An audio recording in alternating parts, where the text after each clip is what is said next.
monde? Bon matin. Bon matin. Alors, déjà, Bernard vous a parlé de la petite activité casse-glace pour la collectivité. Vous aurez remarqué que vous en avez une autre feuille. Vous en avez récupéré une autre. Et celle-ci, elle est pour vous. Alors, je vous invite pas à la sortir tout de suite. Vous pouvez la sortir tout de suite. Gardez ça pour vous.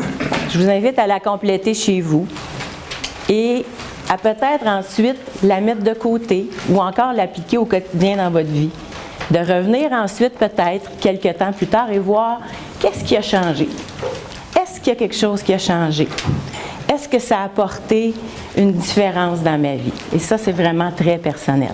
Et vous allez voir, le fait que la petite souris ne fonctionne pas ce matin, c'est complètement en ligne avec la conférence qu'on fait ce matin, c'est de casser nos habitudes. Alors, franchement, je ne pensais pas être plus dans le thème que ça aujourd'hui, avec le temps qu'il fait dehors. Alors, j'avais déjà prévu le coup, je m'étais déjà mis avec mon T-shirt « La vie est belle ». Pourquoi? Parce que des fois, il y a des matins qu'on se lève du côté gauche du lit. Des fois, on ne se lève pas pantoute. Puis des fois, de se mettre un petit T-shirt comme ça nous redonne une autre attitude, puis ça nous permet de voir la vie autrement. Quand Bernard m'a convaincue, avec acharnement, pour venir faire la conférence, en fait, j'étais prévue pour une autre conférence. Mais j'ai cassé mes habitudes et j'ai accepté de prendre le pari de venir faire celle-ci. Je me suis dit, vous m'avez vu faire ça, hein? Ceux qui connaissent Brice de Nice, vous vous souvenez, bon, je me suis mis à rigoler, casser, mais après ça, plus sérieusement, j'ai réfléchi. J'ai réfléchi sur la façon dont ça s'était apparu dans ma vie, comment le terme « casser » s'appliquait à ma vie, puis comment, à chaque expérience que j'ai vécue, je l'ai appliqué. Je vais peut-être regarder mes notes, là. J'ai réalisé que inconsciemment, chaque décision que j'avais prise, ou en tout cas de nombreuses décisions que j'avais prises dans ma vie, avait été en fonction de casser des moules, de casser des habitudes, de casser des façons de faire. Au début, inconsciemment, puis après, très, très, très consciemment. Ça va? Je suis nerveuse? On casse encore. On casse encore, on s'adapte, il n'y a pas de problème. En fait, c'est très, très rare que je parle de mes expériences à l'étranger. C'est la première fois que j'ai accepté. J'ai toujours pensé, et ça, c'est une croyance limitante. Vous savez, on en a tous dans la vie. Des croyances qui nous limitent, qui nous empêchent d'avancer, qui nous empêchent de faire des choses. J'ai toujours pensé que ça n'intéressait pas les gens. Je me suis dit, rapidement, la conversation va tourner à « Pensez-vous que le Canadien va gagner la Coupe Stanley cette année? » Donc, aujourd'hui, avec vous, je casse mes habitudes, je casse la glace et tu peux tourner la prochaine slide. Tu peux-tu mettre de la petite musique? C'est en train de...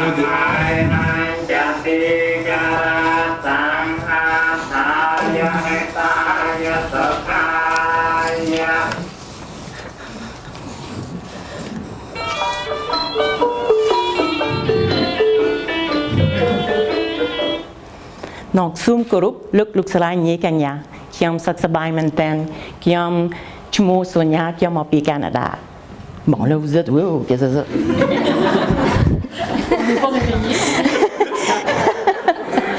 C'est du Khmer. Donc, ce que vous avez entendu, c'est ce que j'entendais au quotidien. J'ai commencé à travailler à l'étranger en allant au Cambodge. Ça a été ma première destination.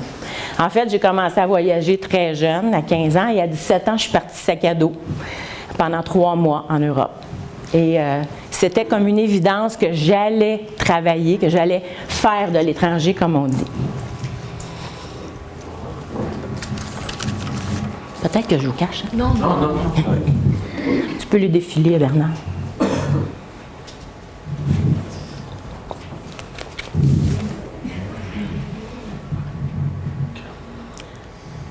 Ça, c'est un peu les plus belles images du Cambodge. J'en ai pas trouvé parce que dans ce temps-là, ça va trahir mon âge, j'ai 47 ans, on faisait de la photo pellicule. Donc, mes photos sont quelque part dans un bac. Donc, j'avais pas accès. Je me suis dit, je vais chercher un petit peu sur Internet pour voir si c'est représentatif. C'est beaucoup trop beau. C'est beaucoup trop beau. Et ce que vous avez surtout pas, c'est l'odorama. Parce que ça pue. Vous n'avez pas l'odorama, puis vous n'avez pas non plus les bruits. Ce qu'on a entendu tout à l'heure comme musique, là, ça commençait à 5 heures le matin. Ça commençait avec... Alors.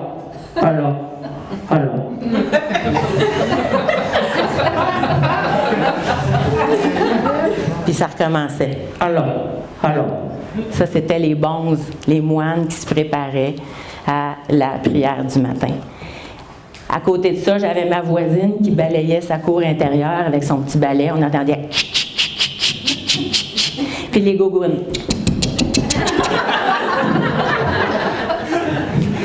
C'était ça, mon quotidien. Donc, j'avais 26 ans. Hey, belle madame. J'avais 26 ans, j'étais fraîchement diplômée en communication, journalisme, politique et histoire. Je suis partie à l'étranger en me disant que j'allais changer le monde. Pensez-vous que ça a marché? En fait, c'est moi qui ai changé. Hein? C'est sûr que c'est nous qu'on va changer, même si on ne veut pas. On est forcé de changer, puis on est forcé de s'adapter. Ça a été surtout le début de plusieurs apprentissages. Je suis partie comme coopérante volontaire à 500 $ US par mois. C'était assez. J'en avais assez pour manger 3 fois par jour, bien plus que la plupart des Cambodgiens qui, eux, avaient peine à se nourrir 1 fois par jour. Je suis partie pour 2 ans. Je suis restée 5 ans et demi. Je vous dirais que à tous les jours, j'ai dû faire face... Non, pas si pressé que ça. À tous les jours, j'ai dû être confrontée à des situations qui étaient complètement à l'inverse de ce qu'on peut vivre ici au quotidien. La prostitution, les enfants qu'on voulait me donner quand j'allais visiter des villages. Pas parce que les gens voulaient les laisser aller, mais parce qu'ils voyaient en moi la possibilité d'une meilleure vie pour leurs enfants. J'ai mangé des fourmis. Pas parce que je trouvais ça bon et que c'était alléchant. Oui, c'est ça. Tout à l'heure, l'image des insectes, c'est vrai que les gens mangent des insectes. J'ai mangé des fourmis, pourquoi? Parce que j'avais l'opportunité, j'avais la chance, j'avais le privilège de représenter le Canada au Cambodge après avoir travaillé comme journaliste à l'ambassade. Et j'avais de l'argent à donner. Donc, j'étais Madame Louis, ça veut dire Madame Dollar. Donc, c'était moi qui décidais quel projet allait être financé. Donc, je me suis promenée partout à travers le Cambodge. Et je me suis retrouvée dans un petit village après 6 heures de bateau à être accueillie par le gouverneur de l'endroit. Et bien sûr, il n'y avait pas d'hôtel. Alors, il m'a dit, toi, tu vas coucher dans la chambre avec ma fille. Parfait. Donc, j'ai couché dans la chambre avec sa fille. Et le lendemain matin, pour le petit déjeuner, c'était pas des toasts, des smoothies, puis des céréales. C'était des fourmis, entre autres, avec une espèce de moton, de longe d'apparence de porc. Puis là, on m'a servi ça dans mon assiette. Ça bougeait. Là, j'avais 2. Ça, c'est une illustration. Il y en a plusieurs autres exemples comme ça. Là, j'avais 2 choix. Ou bien je restais campée sur mes habitudes, sur ce que je connaissais, ou bien je décidais que je cassais les moules, que je m'adaptais, puis que j'y allais avec le respect de l'autre. Ce que j'ai fait. C'est là que j'ai développé ma technique de l'écureuil. Puis je vous donne le truc, parce que des fois, on mange des affaires qu'on n'aime pas. Fait qu'on met ça dans nos bajoux, on s'assure qu'il y a du liquide proche, on continue de sourire, puis on prend une bonne gorgée, puis ça descend tout seul. Ça ne veut pas dire que c'est bon, on n'a pas le temps d'y goûter. Ça, c'est un petit exemple rigolo. Il y en a d'autres aussi où j'ai eu à visiter aussi des projets dans le nord du pays, dans les montagnes. Et un peu comme on voit là, quand on regarde des films de National Geographic, là, la fille qui se promène avec son traducteur, parce que là, c'était les langues montagnardes, je ne les connaissais pas. Puis en arrivant sur place, au détour du sentier, il y avait une dame assise, les seins nus, puis elle faisait griller son rat des champs. Là, il y en a qui font « c'est bon du rat des champs ». Ça goûte le poulet. Et c'est surtout respectueux parce que la dame, elle n'avait rien dans la vie. Tout ce qu'elle avait, c'était son accueil, son ouverture, son approche. Et quand nous, on s'est retrouvés dans son village, elle nous a spontanément invités à dîner. Alors, on s'est assis, on a partagé ce qu'on avait, nos sacs de riz, puis j'ai fait la technique de l'écureuil.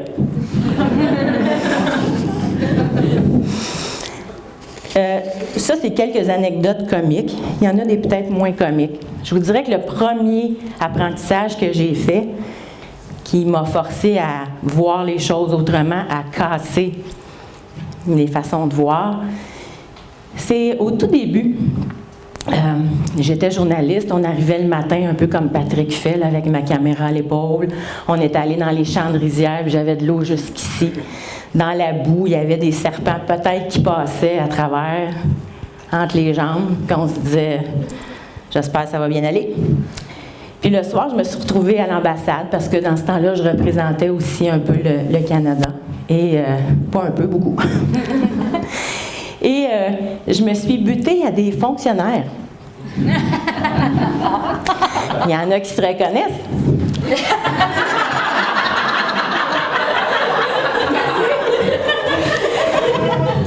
Je me suis butée à des fonctionnaires d'Ottawa qui étaient en visite sur le terrain. Et là, ça a été mon plus grand apprentissage. Je n'ai pas besoin d'aller dans les détails, mais on n'avait forcément pas la même vision, la même opinion, la même façon de voir, les mêmes priorités sur ce qui devait être fait au nom du Canada au Cambodge. Et ça m'est retombé dans la face, plus tard. Et c'est là que j'ai appris mon plus grand apprentissage. Il y en a une qui se reconnaît, c'est « Femme ta gueule ». Apprends à fermer ta gueule. Puis je l'ai dit comme ça parce que je me le suis répété souvent. Ça ne veut pas dire de ne pas parler. Ça veut juste dire d'être plus intelligent. Ça veut juste dire de penser stratégie et de focusser sur les objectifs. C'était quoi mon objectif, moi, en allant à l'étranger? Aller aider les gens. Oui, je pensais que j'allais changer le monde, mais c'était surtout aller aider les gens. Et en étant stratégique, en misant sur des objectifs positifs, clairs et précis, moi, je changeais mon attitude en fonction des situations, mais je gardais le cap parce que mon cap, c'était atteindre mes objectifs. Premier apprentissage qui me sert encore aujourd'hui au quotidien. Deuxième apprentissage, je fais du vent, hein? Je respire trop fort. C'est ma fougue. Pas capable d'arrêter de respirer. Deuxième apprentissage, c'est que j'ai rencontré toutes sortes de gens. J'ai rencontré des paysans, j'ai rencontré des premiers ministres, j'ai rencontré des dictateurs qui avaient du sang sur les mains, mais à qui je devais sourire. Et ce que j'ai appris, c'est qu'à chacune des rencontres, je pouvais déposer une goutte, influencer. Je n'allais pas changer les gens, mais j'allais pouvoir apporter une différence, une façon de voir autrement. Et ça a été mon plus grand apprentissage. On ne change pas les autres, mais on peut les influencer. C'est Baudelaire qui disait, puis là je vais lire parce que je ne m'en souviens pas, une suite de petites volontés fait un grand résultat. Une goutte à la fois.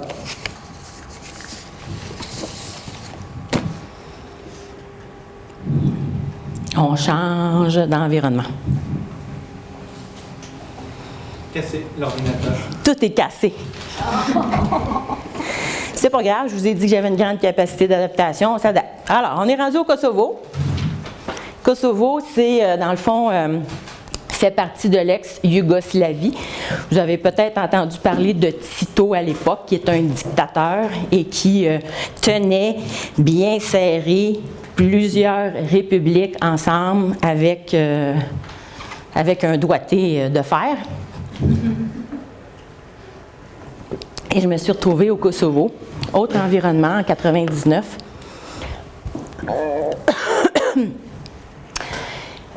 Le Kosovo venait d'être bombardé par les États-Unis. Les Américains, moi je les appelle les États-Unis. Donc, je suis arrivée après, peut-être un mois plus tard, là c'était le cirque. Ce que vous voyez, ce que vous allez voir, ça c'était mon quotidien.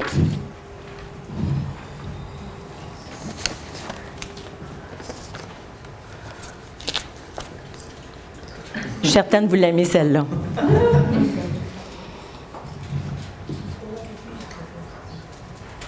Très contrasté, n'est-ce pas? Effectivement, ces femmes-là, je les côtoyais tous les jours, les deux styles. Donc, le moule cassé, ça c'est clair. Hein? À qui je m'adresse? Est-ce que je m'adresse à ces vieilles femmes-là? Est-ce que je m'adresse aux pitounes?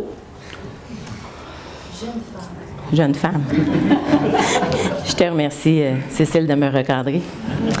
Donc, ce que vous voyez surtout pas dans ces images-là, c'est dans le fond la proximité des deux communautés et la haine que ces gens-là se vouent au quotidien. Ils se détestent profondément. Et c'est difficile, c'est à peu près impossible à comprendre, puis j'ai pas cherché à comprendre. Parce que le jour où tu penses que tu as compris, tu n'as rien compris. Ce que vous ne voyez pas non plus sur ces images-là, c'est que on était alimenté par une centrale électrique au charbon. Donc, des fois, j'ai été chanceuse parce qu'à ce moment-là, je travaillais pour l'ACDI, qui n'existe plus, c'est le ministère du Développement international. J'avais la chance des fois d'aller en hélicoptère et de survoler le plan électrique, puis je peux vous dire qu'on ne voyait rien, c'était brun. Quand il neigeait au Kosovo, après 5 minutes, tout était brun, parce qu'il y avait la poussière de cette électricité qui était alimentée par le charbon. Ce qu'on ne voit pas non plus, c'est que ces maisons-là qui sont brûlées, elles ont été brûlées par les voisins, mais qui n'étaient pas du bon côté, qui n'étaient pas de la bonne nationalité. Il y a eu une pénurie de logements après les bombardements au Kosovo. Puis là, je me disais, ah, ça donc bien épais. Il y a ça qui ont brûlé la maison du voisin. Là, ils se mettent à coucher dans des tentes puis dans des camps de réfugiés. C'était ma perception. J'ai dû changer cette perception-là parce qu'il y a une vieille femme qui m'avait dit au détour, pas à moi, mais à un collègue qui visitait, il s'était approché puis il avait dit, « Madame, je comprends votre situation. » La madame, toute ridée, elle a dit, « Tu ne comprendras jamais, tu ne fites pas dans ma peau. » Quand on entend ça, on se dit, « OK. » Tantôt, j'ai dit, tu sais, j'ai mes valeurs, je reste qui je suis profondément, mais en même temps, moi, mon objectif, c'est quoi? Aider les gens. Alors, j'ai été obligée, tu sais, les règles, ça ne se brise pas, mais ça, on peut les étirer, puis c'est flexible de temps en temps. Alors, moi, ça a toujours été, c'est quoi mon objectif? Il faut que j'aide les gens, il faut que je travaille avec les deux communautés, et c'est ce que j'ai fait.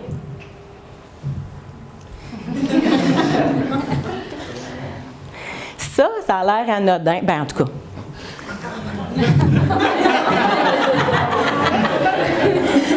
Tout est une question de perspective, hein? En fait, c'est la représentation parfaite, malheureusement parfaite, de la cassure et de la division entre deux communautés.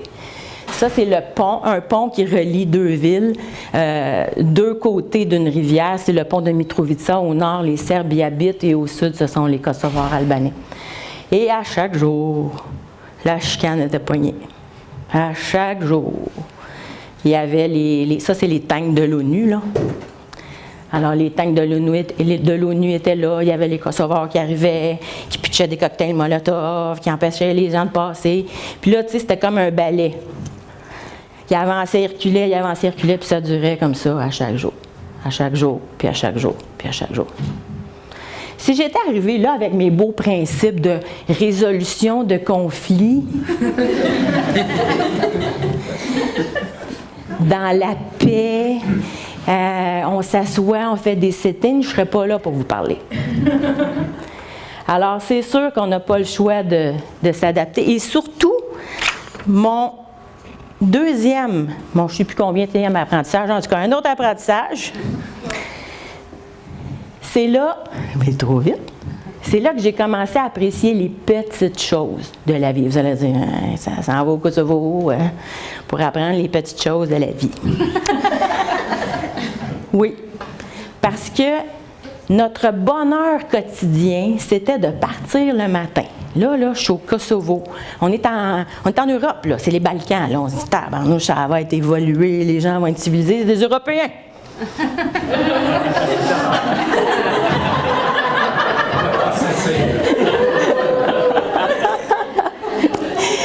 On partait le matin, on avait une laveuse frontale, puis là, on se disait, là, on mettait le linge, le savon, puis là, on se disait, j'espère que je vais avoir de l'eau, en même temps que je vais avoir de l'électricité pour que ma brassée se fasse. On partait le matin, mais je me revois revenir le soir, j'étais là, je m'étirais le cou, puis là, j'avais la petite lumière verte, j'étais là, yes! La brassée était faite. Ça a l'air idiot, mais quand ton quotidien est gris, parce que le Kosovo était gris, c'est ça, ces petits bonheurs-là. Les autres petits bonheurs qu'on avait, c'est quand on était invité par l'armée canadienne. L'armée canadienne, quand ils se déplacent à l'étranger, ceux qui ont des familles de militaires, là, bien, quand ils vont faire du ski, ils apportent leur neige. Fait qu'on arrivait sur le camp, puis là, on avait 2 choix de menus. On avait des fois du steak, des patates. C'était extraordinaire, parce que tout ce qu'on avait à manger, et je ne suis pas en train de me plaindre, là, mais tout ce qu'il y avait de disponible sur le marché, c'était des bourrecs. Ça, des bourrecs, c'est super bon, là. C'est super bon. C'est juste qu'à tous les jours, c'est rough un peu sur l'estomac. C'est gras. C'est de la pâte feuilletée qui est excellente, mais ils mangent ça au déjeuner. Puis il y avait du concombre, puis il y avait du chou. Et c'est là que j'ai fait mon autre apprentissage, je ne sais plus combienième, l'importance des relations avec les gens. Moi, mon objectif, c'était quoi? Apprécier chaque petit moment de bonheur. Et là, j'étais connue dans la ville parce que moi, j'étais la fille qui cherchait de la salade. Fait que je me promenais partout. Je baragouinais un peu. Le cambodgien, je l'ai très bien appris. Le kosovar, je sais dire quelques mots, mais je comprenais pas mal. Puis ça aussi, c'est un beau truc. Je comprenais ce que les gens me disaient. J'avais le temps de réfléchir à mes réponses après, parce que des fois, on ne veut pas répondre sur le champ. Donc, j'étais la fille qui était connue pour celle qui cherchait de la salade. Et j'ai tellement bien entretenu mes relations que j'ai mangé de la salade tout le temps que j'étais au Kosovo. Et tout le monde me disait, voyons, t'as trouvé de la salade? Je cultivais mes relations, je cultivais mes échanges avec les gens. C'est déstabilisant tout ça peut-être, hein? Moi, j'en ris parce que pour moi, c'est tellement ancré, c'est tellement acquis. Mais il y a une phrase que je me répétais toujours, c'était que j'étais toujours Sonia Dumont, que j'étais toujours profondément alignée avec qui j'étais, avec ce que je suis, avec mes croyances et mes valeurs. Je ne changeais pas profondément, je m'adaptais. Je changeais ma façon de voir les choses, je changeais ma façon d'aborder aussi la vie.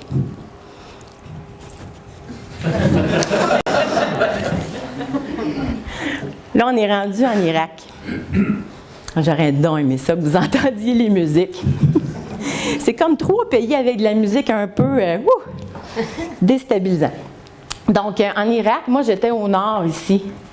J'étais basée au nord dans les 3 gouvernorats qu'on appelle semi-indépendants. Les 3 gouvernorats qui sont gérés de façon semi-autonome par les Kurdes. Et au sud, à partir d'ici à peu près, bien ça, c'était sous l'égide de Saddam Hussein. Donc, j'étais à cette époque-là en Irak. C'est un pays aussi qui est cassé, qui est divisé en 2. Encore une fois, un pays avec 2 communautés qui ne s'aiment pas bien, mais qui sont capables de collaborer quand ça fait leur affaire puis quand les objectifs sont clairs et précis. Un peu comme moi.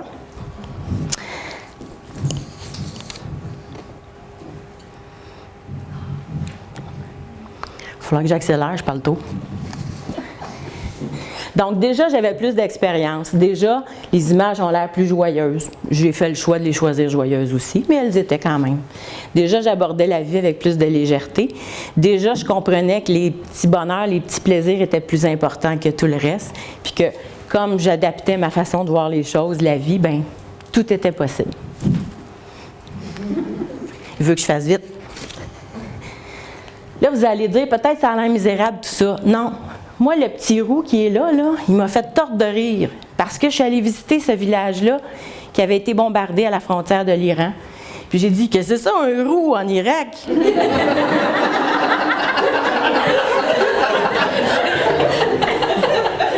J'ai tellement ri, je pense que j'ai passé. Il me suivait après ça partout, je me retournais puis je riais. Le petit père, lui, il garde les moutons. Mais pensez-vous qu'il n'est pas brillant? Lui, il a fret, il se met la main sur les fesses pour se réchauffer. C'est extraordinaire. OK, il me regardait, on me dit, voyons, ce gars-là me regardait. Moi, je riais.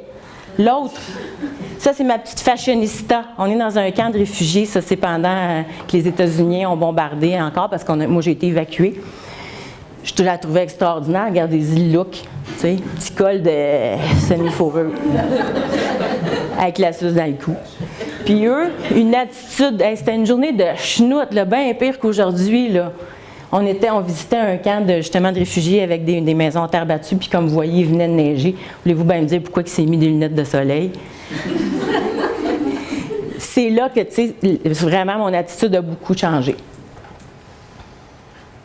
Le petit père, lui, dans le même village, il a à peu près 80. Il est assis sur son toit, puis il s'est dit, moi, je reste sur mon toit parce que ma maison en bas, s'il y a encore des bombardements, je vais recevoir ça à la tête. J'ai dit, il est donc bien brillant.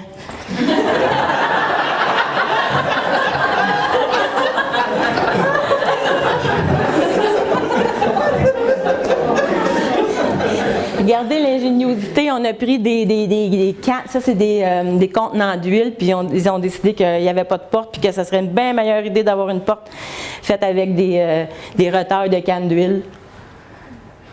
Lui, je ne me souviens pas du combattant. Ce dont je me souviens, c'est que c'est un peshmerga. Peshmerga, ça veut dire combattant des montagnes. Puis lui, là, ce qu'il me disait, c'est qu'il avait hâte de se marier. C'est ça que je me souviens de ce gars-là.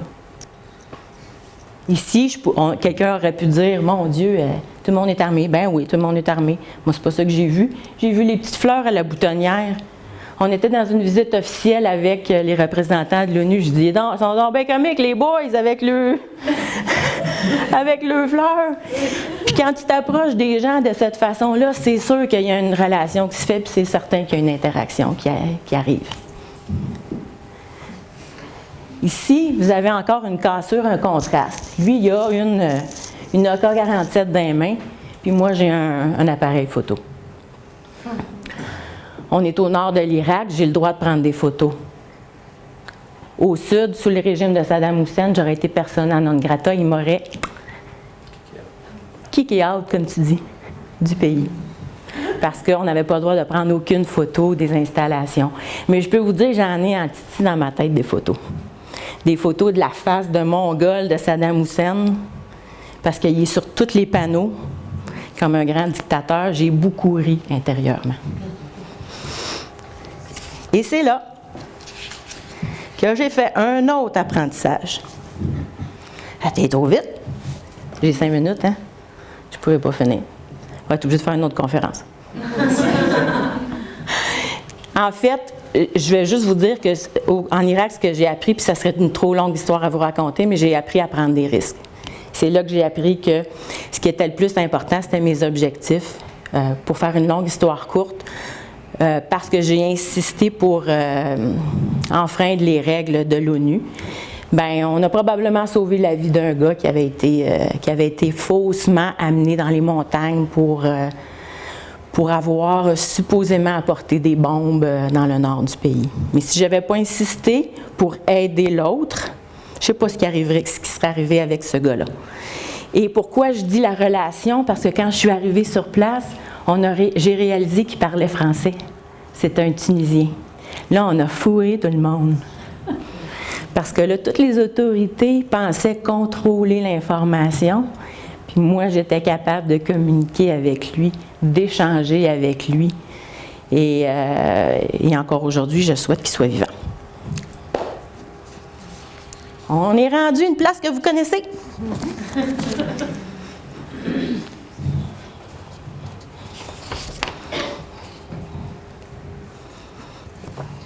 Vous allez dire, qu'est-ce que ça fait ici, dans ma présentation? C'est quoi le rapport avec les pays où j'ai habité? Ça, c'est le chalet de ma famille, les Durand. Bien, ici, c'est mon ancrage. Quand j'étais à l'étranger, puis que ça allait pas bien, puis que je mangeais du chou, puis que je mangeais... je me disais, serais-tu bien à Mégantic? Parce que c'est ça qui te rattache quand t'es loin.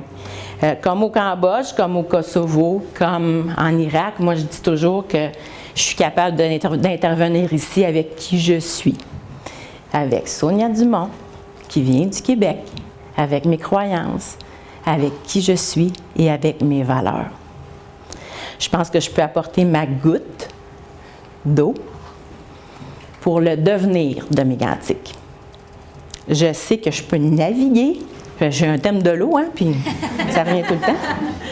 Je sais que je peux naviguer dans toutes les situations et surtout, je sais que j'ai la possibilité, puis je vous invite à le faire, à me mettre toujours en position d'observateur. Quand ça bouge, quand ça pue, quand il y a du son, quand on est dépassé, faire un pas de recul, ça ne veut pas dire aller en arrière, ça veut juste dire s'élever. Il y a mon collègue au bureau, Roger, qui dit toujours « on met l'hélicoptère ». Ceux qui l'ont côtoyé, vous savez ce que je veux dire.